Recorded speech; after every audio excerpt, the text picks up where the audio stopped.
everything. Alright guys, we are back in Beta.Hacksaw.Academy. One project that really caught my eye was this email catcher.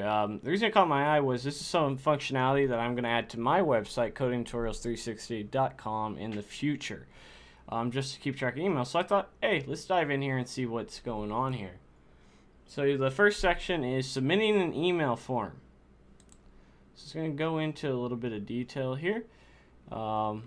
This is our example that we're going to be working with now in robot form, robot squirrels. All right.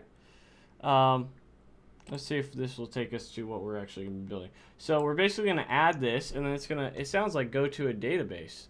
So let's go ahead and do this first section real quick.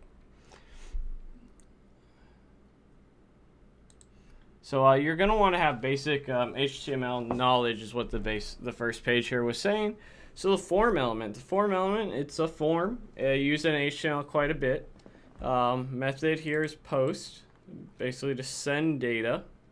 Let's go ahead and copy this over, and the action here, it's already included that.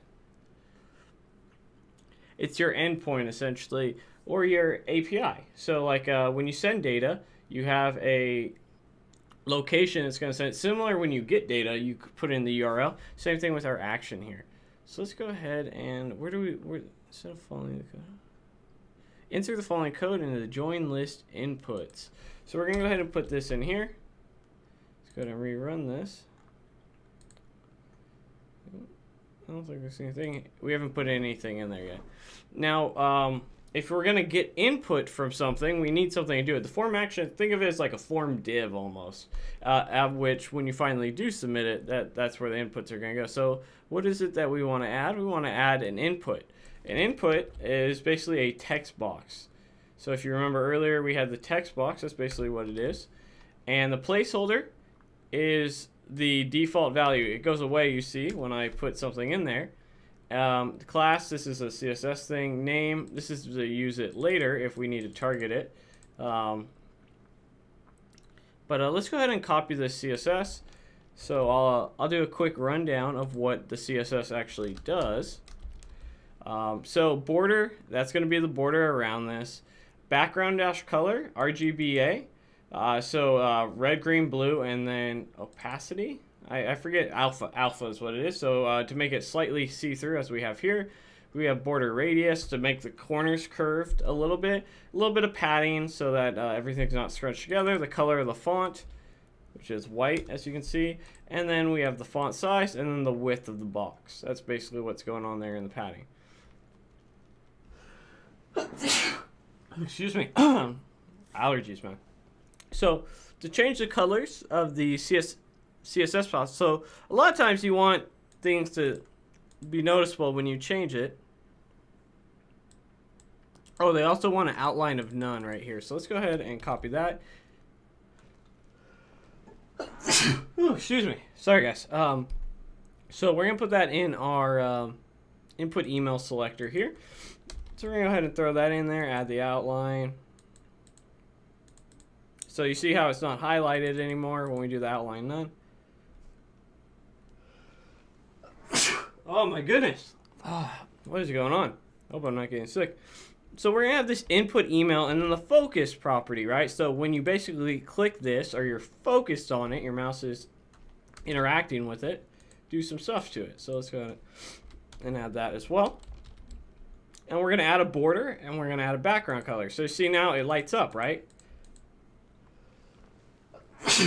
Ooh. It's going to be a sneezing video or something. So basically what we're doing is we're making, when we select this, it changed the styling of it. That's all that's going on here. And then we can add a transition property to the email input selector just so that things look like they're going a little bit smoother. And this is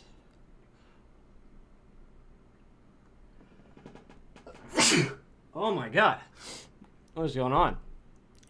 So you'll see that it takes half a second or so to transition. That's all. Alright, so now we want to go ahead and create a notify me button. Now remember how we had this method post? We need something to send that. So let's go ahead and copy this into here real quick and explain what's going on. before I sneeze one more time. Oh my god. So we have our CSS class, and then we have a type, submit. This is basically going to send the data we have in our form right here, which is notify me right now. It's going to send it to our endpoint. Oh man. So we're going to add some styling here. Let's see here. So we'll add it right above. And you'll see we get this nice little see-through button. Again, it's similar styling as before because we want it to link up nicely. We've added a background color, made a little bit see-through, some font size. So it meshes very nice. It's good styling to have in general is that if you're going to have two things that are similar, if this one is the input and this is the send input, you want them to look alike. So next what we're going to add is our pseudo class here, hover, which we did before. Before we did focus. Hover is slightly different. It's where when you hover over it, right? So you see now when we click on this, this is focus. When we hover over this, a button, there's nothing to input, right, for a button. So you want to hover over it to show that it's got it. And all that's really happened here is we just increase the background color so that it's not as see-through. That's all. Let's go ahead and do the active. This is another thing. So you can have multiple pseudo classes on here. So we have active. And we're just going to add a little bit of a box shadow. So it's a little hard to see, but basically,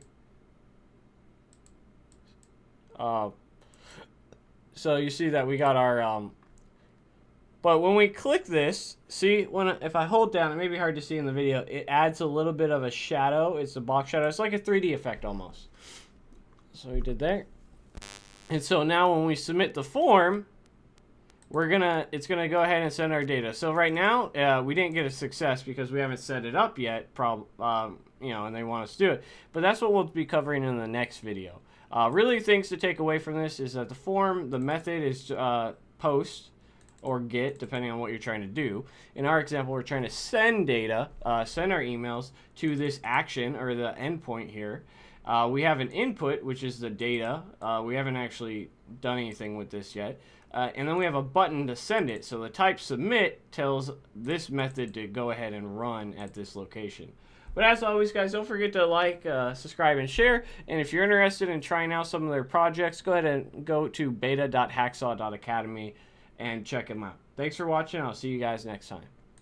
Special thanks to our sponsor, Dev Mountain. If you're interested in a coding bootcamp, why don't you check them out where they include housing alongside their tuition so you can get up, go, and immerse yourself in the environment. If you want to support me, go over to patreon.com/codingtutorials360 so we can put out more content. Thanks for watching.